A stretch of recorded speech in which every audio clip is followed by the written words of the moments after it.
there, kids. We're happy to be back here with you again with the kids' church team.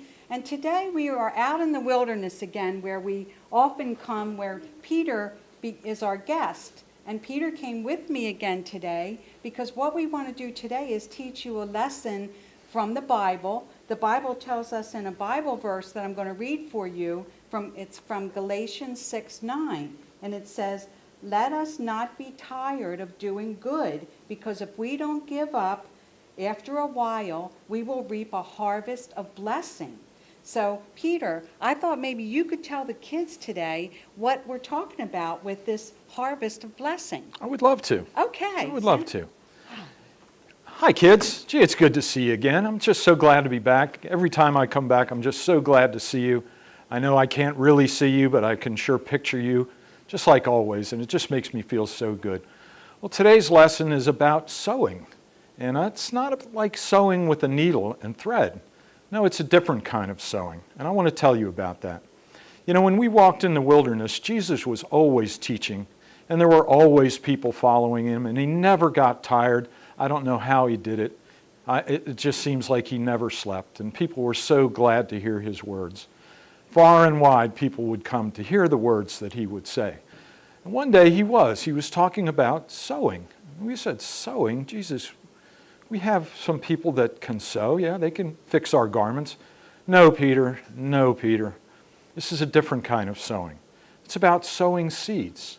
Sowing seeds means to plant the seeds.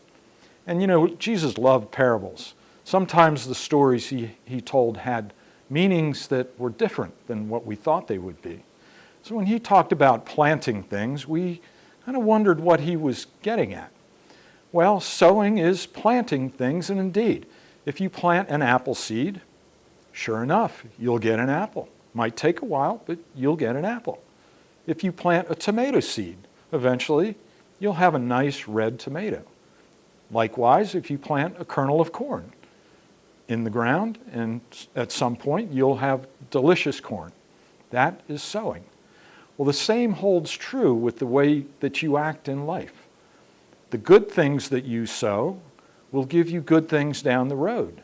At the same time, if you sow bad seeds, like a bramble bush, that's what you're going to get.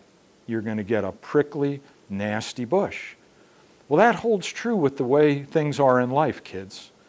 The good things that you sow, the good deeds, the kind things that you do, the nice things that you say to people, the good things that you sow will come back in time to give you an abundance of goodness from other people. It's just the way it is in life. So here's what Jesus taught us. The good things in life that we sow will come back to us as good things. But also remember, kids, that the bad things that we sow will come back to us in turn, most likely as bad things. But what I want you to do, kids, is remember to sow good things, as many good things as you can. And don't worry if you don't get a beautiful crop right away.